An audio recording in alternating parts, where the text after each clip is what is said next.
Ever wonder where ideas like free speech or democracy actually came from?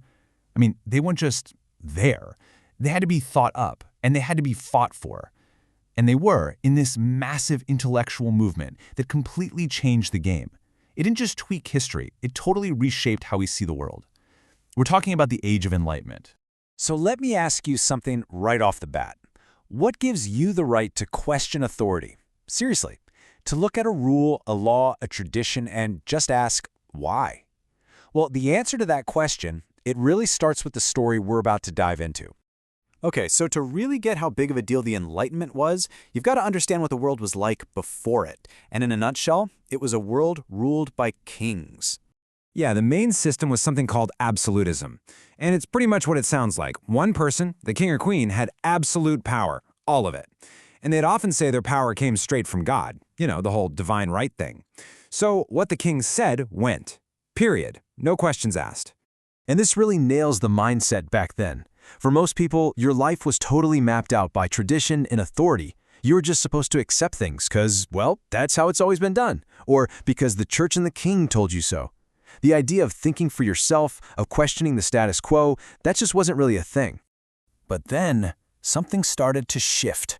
A really radical idea began to spread, one that challenged that entire way of life. It was the beginning of something new, the dawn of reason. And you can see the contrast right here. The old way was all about unquestioned tradition and just accepting what kings and religious figures told you. The new way? It was all about critical thinking, using your own brain, using reason and science to figure things out. It was a massive change in where people looked for answers. And that's exactly where the name comes from.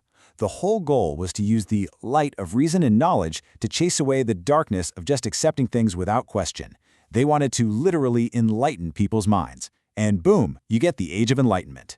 Okay, so what were these huge new ideas that came out of all this? Let's get into the good stuff. We're talking about the core principles that so many of us take for granted today.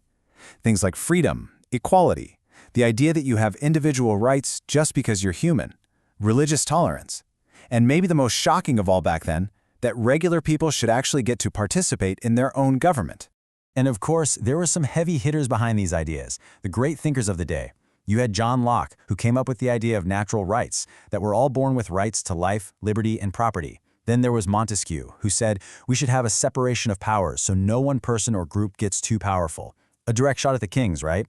Voltaire was a huge champion for freedom of expression, the right to speak your mind without being thrown in jail. And Jean-Jacques Rousseau came up with the social contract, this wild idea that a government's power actually comes from the people, not from God, not from a king, but from us. Now, ideas this big don't just stay in books. Oh no, they spread like wildfire, and they had some seriously explosive real-world consequences. We're talking about full-blown revolutions. So as these thinkers are publishing their work in the 17th and 18th centuries, people are reading it and getting inspired. In 1776, you see the American Revolution break out. Guess whose ideas they were quoting? Yep, guys like John Locke. Then, just over a decade later in 1789, the French Revolution kicks off. It's not a coincidence. You can draw a straight line from these ideas to those revolutions.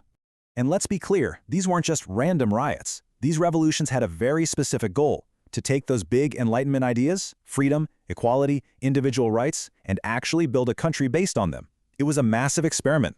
So that was a long time ago. What does any of this have to do with our world today? Well, pretty much everything.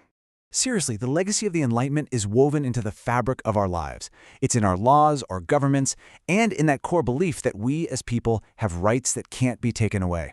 But here's the thing. These ideas aren't set in stone. They're still being debated, challenged, and fought for every single day. So I'll leave you with this to think about. As you look at the world right now, in the 21st century, which one of these great Enlightenment ideas do you think is the most important one for us to protect?